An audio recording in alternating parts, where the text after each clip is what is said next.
ഇന്നത്തെ നല്ല ഒരു ചിക്കൻ ബ്രസ്റ്റ് സ്റ്റഫ് ചെയ്ത റെസിപ്പിയാണ് ഇത്. മൃണാൾ ഇവിടെ വന്നപ്പോൾ ഞാൻ സെർവ് ചെയ്തതാണ്. അപ്പോൾ അതിൻ്റെ ഫസ്റ്റ് സ്റ്റെപ്പായിട്ട് നമുക്ക് ബോൺലെസ് ചിക്കൻ ബ്രസ്റ്റ് എടുക്കുക. ചിക്കൻ ബ്രസ്റ്റ് എടുത്ത് കഴിഞ്ഞിട്ട് ഇപ്പോൾ ഈ വീഡിയോയിൽ കാണിക്കുന്ന പോലെ ഇങ്ങനെ തിന്നായിട്ട് കത്തി വെച്ചിട്ട് അതിനെ ഒന്ന് അതായത് അതിൻ്റെ കട്ടി ഒന്ന് കുറയ്ക്കാനായിട്ടാണ്, ഫ്ലാറ്റൻ ആക്കണം. അപ്പോൾ അതിനെ നേരെ ഹാഫായിട്ട് അത് വിട്ടു പോവാതെ കത്തി കൊണ്ട് സൂക്ഷിച്ച് അതിനെ രണ്ട് സൈഡും അങ്ങനെ തുറന്നിട്ട് ആ മുകൾവശം ജോയിൻ ചെയ്തിട്ട് ഇപ്പോൾ ഈ വീഡിയോയിൽ കാണിക്കുന്ന പോലെ നിങ്ങൾക്ക് ചെയ്താൽ നല്ല തിന്നായിട്ടുള്ള ചിക്കൻ ബ്രസ്റ്റ് ഇങ്ങനെ സ്ലൈസ് ചെയ്തെടുക്കാം. ഞാൻ ഒരു പ്രാവശ്യം കൂടെ കാണിച്ചു തരാം, അപ്പോൾ നിങ്ങൾക്ക് കറക്റ്റ് അത് മനസ്സിലാവും. 1-2 പ്രാവശ്യം ചെയ്താലേ ഇത് പ്രാക്ടീസ് ആവുകയുള്ളൂ. എന്നിട്ട് ഇതുപോലെ നമുക്ക് ചിക്കൻ ബ്രസ്റ്റിനെ റെഡിയാക്കി ഫസ്റ്റ് സ്റ്റെപ്പായിട്ട് അതിനെ തിന്നാക്കി ചിക്കൻ ബ്രസ്റ്റിനെ റെഡിയാക്കി എടുക്കാം. നല്ല ഷാർപ്പ് നൈഫ് വെച്ച് ചെയ്താൽ ഇതുപോലെ പറ്റും. പക്ഷെ 1-2 പ്രാവശ്യം പ്രാക്ടീസ് ചെയ്യണമെന്ന് മാത്രമേ ഉള്ളൂ. പിന്നെ അത് കഴിഞ്ഞിട്ട് അത് ആ ചിക്കൻ ബ്രസ്റ്റിൻ്റെ മുകളിൽ നമ്മളൊരു ക്ലിങ് ഫിലിം ഇട്ടിട്ട് അതിനെ ഒന്ന് ഫ്ലാറ്റൻ ചെയ്യണം. അതായത് ഒന്നും കൂടെ അതിനെ നമുക്ക് തിന്നാക്കണം. എന്നാലേ നമുക്ക് ആ ചിക്കൻ പീസസിലൊക്കെ മാരിനേഷൻ പിടിക്കുകയും ആ സ്റ്റഫ് ചെയ്യുമ്പോൾ കറക്റ്റായിട്ട് നമുക്കതിങ്ങനെ റോൾ ചെയ്യാനായിട്ട് വേണ്ടിയിട്ടാണ് അതിനെ കുറച്ചും കൂടെ ഒന്ന് ഫ്ലാറ്റൻ ചെയ്യണം. ഒരു ക്ലിങ് ഫിലിം ഇട്ടിട്ട് ഇതുപോലെ എല്ലാ സൈഡും ഒരേപോലെ ഫ്ലാറ്റ് ആവുന്ന പോലെ നമുക്കതിനെ ഫ്ലാറ്റൻ ചെയ്ത് റെഡിയാക്കി എടുക്കാം. ഇനിയിപ്പോൾ നമുക്കതിനകത്ത് ചെയ്യേണ്ടത് അതിൻ്റെ സ്റ്റഫിംഗ് ആണ്. സ്റ്റഫിങ്ങിന് ആവശ്യമുള്ള സാധനങ്ങൾ കുറച്ച് മൊസറല്ല ചീസ്, വാൾനട്ട്, പിന്നെ നമ്മൾ ബാക്കിയുള്ള സ്റ്റഫിങ് ഉണ്ടാക്കാനായിട്ട് ഒരു പാനിൽ ബട്ടറും ഓയിലും ചൂടാക്കി കഴിഞ്ഞിട്ട് കുറച്ച് ചുവന്നുള്ളി, ഒരു 3 അല്ലി ചുവന്നുള്ളി, ഒരു 3 അല്ലി വെളുത്തുള്ളിയും കൂടെ ചെറുതായിട്ട് അരിഞ്ഞത് നന്നായിട്ട് വഴറ്റിയെടുക്കുക. നല്ലതായിട്ട് വഴന്നു വന്നു കഴിയുമ്പോൾ നമുക്ക് 1 കപ്പ് മഷ്റൂം നന്നായിട്ട് അതിനെയും കുറച്ച് ഉപ്പും പെപ്പറും ഇട്ടിട്ട് അതിനെ ഒന്ന് സോട്ട് ചെയ്തെടുക്കണം. അത് നന്നായിട്ട് ഒന്ന് മൊരിഞ്ഞ് വരുമ്പോൾ അതിൻ്റെ മഷ്റൂമിൻ്റെ കളറൊക്കെ ഒന്ന് ബ്രൗണായി വരുമല്ലോ. ബ്രൗണായി വന്നു കഴിഞ്ഞ് കഴിയുമ്പോൾ നമുക്ക് അതിനകത്തോട്ട് പാലക്ക് ഒരു 2 ബഞ്ച് ഞാൻ എടുത്തിട്ടുണ്ട്. ഞാനിപ്പോൾ ഒരു 5 സ്റ്റഫ്ഡ് ചിക്കൻ ബ്രസ്റ്റാണ് ഉണ്ടാക്കുന്നത്. അപ്പോൾ അതിന് 2 പിടി പാലക്കും കൂടി ഇട്ട് കഴിഞ്ഞ് അത് വെന്ത് വരുമ്പോഴത്തേക്കും കണ്ടോ ഇച്ചിരിയേ ഉള്ളൂ. അത് കഴിഞ്ഞ് അതിൻ്റെ ഗ്രീൻ കളർ മാറാതെ തന്നെ അടുപ്പ് ഓഫ് ചെയ്തിട്ട് നമുക്കതിനെ പിഴിഞ്ഞ് എടുക്കാൻ, അതൊന്ന് സ്ട്രെയിൻ ചെയ്തിട്ട് വേണം എടുക്കാനായിട്ട്. എന്നിട്ട് ആ സ്ട്രെയിൻ ചെയ്ത് അതിനകത്തോട്ട് നമ്മൾ ആ മിക്സ്ചറിനകത്തോട്ട് നമ്മൾ ആ ചീസും പാഴ്സലി അരിഞ്ഞതും വാൾനട്ടും ആഡ് ചെയ്ത് കൊടുക്കുക. അത് നന്നായിട്ട് യോജിപ്പിക്കുക. എന്നിട്ട് അതിനകത്തോട്ട് ഒരു ബൈൻഡിങ് വേണം. അതിന് വേണ്ടിയിട്ട് നമുക്ക് കുറച്ച് ബ്രെഡ് ക്രംസ്, ഒരു 1/2 കപ്പ് ബ്രെഡ് ക്രംസും കൂടെ നമുക്ക് അതിനകത്ത് ഇട്ട് കൊടുക്കാം. പിന്നെ അതിന് ആവശ്യത്തിനുള്ള ഉപ്പും പെപ്പറും കൂടെ ഇട്ട് കൊടുത്തിട്ട് ആ ബ്രെഡ് ക്രംസും ഇട്ട് കൊടുത്തിട്ട് നമുക്ക് നന്നായിട്ട് അതിനെ ഒന്ന് മിക്സ് ചെയ്ത് യോജിപ്പിച്ചിട്ട് ഇപ്പോൾ ഫില്ലിങ് ഇപ്പോൾ നമുക്ക് ഓൾമോസ്റ്റ് ചിക്കൻ ബ്രസ്റ്റ് സ്റ്റഫ് ചെയ്യാനുള്ള ഫില്ലിങ് റെഡി ആയിട്ടുണ്ട്.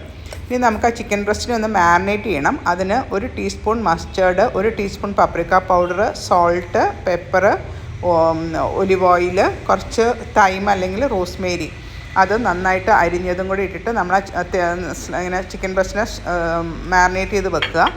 മാരിനേറ്റ് ചെയ്ത് വെച്ചിട്ട് ഓരോ പീസ് ചിക്കൻ ബ്രസ്റ്റിനെ നമ്മൾ ഒരു പ്ലേറ്റിലോട്ട് വെക്കുക. വെച്ച് കഴിഞ്ഞിട്ട് ഈ ഫില്ലിങ്സ് അതിനകത്ത് വയ്ക്കുക. നമ്മുടെ മഷ്റൂം, പാലക്ക്, ചീസ്, വാൾനട്ട്, ബ്രെഡ് ക്രംസ്, ഇതെല്ലാം കൂടെ ഉള്ള ഫില്ലിങ്സ് അതിനകത്ത് വയ്ക്കുക. എന്നിട്ട് അത് ശ്രദ്ധിക്കേണ്ടത് ആ ചീരയിൽ വെള്ളം അധികം പാടില്ല. അപ്പോൾ നന്നായിട്ട് പിഴിഞ്ഞെടുത്തിട്ട് വേണം ഫില്ലിങ് എടുക്കാനായിട്ട്. എന്നിട്ട് അതിപ്പോൾ ഈ വീഡിയോയിൽ കാണിച്ചേക്കുന്ന പോലെ ആ പതുക്കെ സ്ലോലി അതിനെ ഒന്ന് റോൾ ചെയ്ത് 2 സൈഡ് റോൾ ചെയ്ത് റെഡിയാക്കി അങ്ങനെ വെക്കണം. ഇങ്ങനെ നമുക്ക് എല്ലാ ചിക്കൻ ബ്രസ്റ്റും ഇതുപോലെ ചെയ്യാം. അത് കഴിഞ്ഞിട്ട് ഓരോ ചിക്കൻ ബ്രസ്റ്റിന് നമ്മൾ ക്ലിങ് ഫിലിമിൽ അതിൻ്റെ ആ ഒരു റുലാഡിൻ്റെ ഷേപ്പ് കിട്ടാൻ വേണ്ടിയിട്ട് നമുക്ക് കുക്ക് ചെയ്യാനും കുറച്ചും കൂടി എളുപ്പമായിരിക്കും. സ്റ്റഫിംഗ് ഒന്നും പുറത്ത് പോകാതെ നമുക്ക് കുക്ക് ചെയ്തെടുക്കണമെങ്കിൽ ഇതുപോലെ ക്ലിങ് ഫിലിമിൽ നമുക്ക് ഓരോ ചിക്കൻ ബ്രസ്റ്റിന് ടൈറ്റായിട്ട് റോൾ ചെയ്തിട്ട് ഇവിടെ റെഡിയാക്കി ഞാനിപ്പോൾ ഇങ്ങനെ സൈഡിൽ വെച്ചിട്ടുണ്ട്.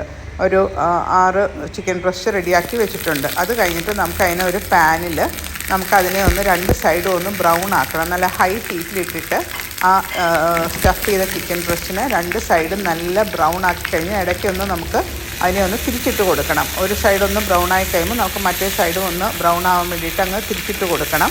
തിരിച്ചിട്ട് പോയിട്ട് കഴിഞ്ഞിട്ട് പ്രീ ഹീറ്റ് ചെയ്ത ഓവനിലോട്ട് നമ്മൾ ഈ ചിക്കൻ ബ്രസ്റ്റിനെ വെച്ചിട്ട് ഇപ്പോൾ ഞാനൊരു ട്രെയിലോട്ട് നിരത്തി എന്നിട്ട് പ്രീ ഹീറ്റ് ചെയ്ത ഓവനിൽ വെച്ച് ഒരു 15 to 20 മിനിറ്റ്സ് അതിന് ബേക്ക് ചെയ്ത് എടുക്കുമ്പോഴാണ് ആ ചിക്കൻ ബ്രസ്റ്റ് നന്നായിട്ട് വേവുള്ളൂ. ഇനി നമുക്കതിനൊരു സോസ് ഉണ്ടാക്കാം. നമ്മൾ ചിക്കൻ ഫ്രൈ ചെയ്ത് ആ പാനിൽ തന്നെ കുറച്ച് ബട്ടർ ആഡ് ചെയ്തിട്ട് അതിനകത്തോട്ട് ചെറുതായിട്ട് അരിഞ്ഞ ചുവന്നുള്ളിയും വെളുത്തുള്ളിയും പിന്നെ അതിൻ്റെ കൂടെ ഞാനിപ്പോൾ ഒരു തണ്ട് റോസ്മേരിയും കൂടെ ഇട്ട് കൊടുക്കുന്നുണ്ട്. അപ്പോൾ നല്ലൊരു ഫ്ലേവർ കിട്ടും അതിൻ്റെ സോസിന് വേണ്ടിയിട്ട്. അപ്പോൾ ചിക്കൻ ബ്രസ്റ്റ് നമ്മുടെ ഓവനിൽ ഇരിപ്പുണ്ട്. അതിൻ്റെ ആ സമയം കൊണ്ട് നമുക്കതിന് സോസ് ഉണ്ടാക്കിയെടുക്കാം. ഇതൊരു ലൈറ്റ് ബ്രൗൺ ആവുന്ന വരെ നന്നായിട്ടൊന്ന് ആ ചെറിയുള്ളിയും വെളുത്തുള്ളിയൊക്കെ ഒന്ന് മൂത്ത് വരണം. മൂത്ത് വന്നു കഴിയുമ്പോൾ അതിനകത്തോട്ട് 1 ടീസ്പൂൺ വിനീഗർ ആഡ് ചെയ്ത് കൊടുക്കുക. വിനീഗർ ആഡ് ചെയ്ത് അതിനെയും ഒന്ന് എവാപ്പറേറ്റ് ചെയ്ത് കഴിഞ്ഞ് കഴിയുമ്പം നമുക്ക് അതിനകത്തോട്ട് ചിക്കൻ സ്റ്റോക്ക് ഒഴിച്ച് കൊടുക്കണം. ചിക്കൻ സ്റ്റോക്ക് ഒഴിച്ച് കൊടുത്ത് കഴിഞ്ഞിട്ട് അതിനെ കോൺഫ്ലവർ ഇട്ട് തിക്കൻ ചെയ്ത് എടുക്കണം. അപ്പോൾ നമ്മുടെ ചിക്കൻ ബ്രസ്റ്റൊക്കെ റെഡിയായി. ഞാനത് വെളിയിലെടുത്ത് കഴിഞ്ഞിട്ട് അതിൻ്റെ ക്ലിങ് ഫിലിമിൻ്റെ ആ കോട്ടിങ് അതങ്ങ് എടുത്ത് കളഞ്ഞു. അപ്പോൾ ഞാനൊരു സെർവ് ചെയ്യാനുള്ള പ്ലേറ്റിൽ കുറച്ച് മാഷ് പൊട്ടറ്റോസും ബട്ടേഡ് വെജിറ്റബിൾസും റെഡിയാക്കി വെച്ചിട്ടുണ്ട്. നമുക്ക് ഈ ചിക്കൻ ബ്രസ്റ്റിനെ ഇതുപോലെ ചെറുതായിട്ട് സ്ലൈസ് ചെയ്ത് അതിൻ്റെ സൈഡിൽ നമുക്ക് വെച്ച് കൊടുത്തിട്ട് സോസും വെച്ചിട്ട് വേണം സെർവ് ചെയ്യാനായിട്ട്. ഇത് ജോജി സ്പെഷ്യലായിട്ട് ഉണ്ടാക്കുന്ന ഡിഷാണ്. ജോജിയാണ് ഇതിന് എക്സ്പെർട്ട് ഉണ്ടാക്കാനായിട്ട്. അപ്പോൾ ജോജി അത് ശരിക്കും നല്ല തിന്നായിട്ട് കട്ട് ചെയ്യുന്നുണ്ട്. കട്ട് ചെയ്ത് കഴിഞ്ഞിട്ട് നമുക്കത് ഒരു വെജിറ്റബിൾസ് വെച്ചേക്കുന്ന ബൗളിൽ നമുക്കതിനെ നല്ല രസമായിട്ട് ഇതുപോലെ അറേഞ്ച് ചെയ്ത് വെക്കണം. ഓരോരോ പീസ് ഇതുപോലെ അറേഞ്ച് ചെയ്ത് വെച്ചാൽ നമുക്ക് കഴിക്കാനും എളുപ്പമുണ്ട്. ആ സോസും ഒക്കെ അതിനകത്ത് എല്ലാ പീസിലും നമുക്ക് ഈവൻലി അത് ഒഴിക്കുമ്പോൾ കിട്ടും. അതുകൊണ്ടാണ് ഇങ്ങനെ ചെറുതായിട്ട് സ്ലൈസ് ചെയ്ത് നമ്മളിങ്ങനെ അറേഞ്ച് ചെയ്ത് കൊടുക്കുന്നത്. ഇതിപ്പോൾ ഇങ്ങനെ റെഡിയാക്കി വെച്ച് കഴിഞ്ഞിട്ട് നമുക്ക് അതിനകത്തോട്ട് നമ്മളിപ്പോൾ ഉണ്ടാക്കിയ സോസ് ഒന്ന് കോൺഫ്ലവറും കൂടി ഇട്ടൊന്ന് തിക്കൻ ചെയ്ത സോസ് നമുക്ക് അതിൻ്റെ മുകളിൽ ഒഴിച്ചു കൊടുക്കാം. ഞാൻ ഇതിനകത്ത് ക്രീം ആഡ് ചെയ്തിട്ടില്ല ഈ സോസിൽ. അതായത് നമുക്ക് ആവശ്യത്തിന് ഇതിനകത്ത് ചീസും വെജിറ്റബിൾസും എല്ലാം ഉണ്ട്. അപ്പോൾ അതുകൊണ്ട് ഇത്രയും മതി. അപ്പോൾ സോസ് ഒഴിച്ച് നമുക്കിതിനെ സെർവ് ചെയ്യാം. ഇത് വളരെ നല്ല ഡിഷാണ്. അപ്പോൾ എല്ലാവരും ട്രൈ ചെയ്ത് നോക്കുക. കുറേ പേര് ആവശ്യപ്പെട്ടിട്ടുണ്ടായിരുന്നു. അന്ന് മൃണാൾ വന്ന് ഇവിടെ കഴിച്ചപ്പോൾ തൊട്ട് കുറേ പേര് ചോദിക്കുന്നുണ്ട്. എനിക്കിപ്പോഴേ സൗകര്യം കിട്ടിയുള്ളൂ. അപ്പോൾ എല്ലാവരും ഒന്ന് ട്രൈ ചെയ്ത് നോക്കുക. നിങ്ങളുടെ ഫീഡ്ബാക്കും അറിയിക്കുമല്ലോ.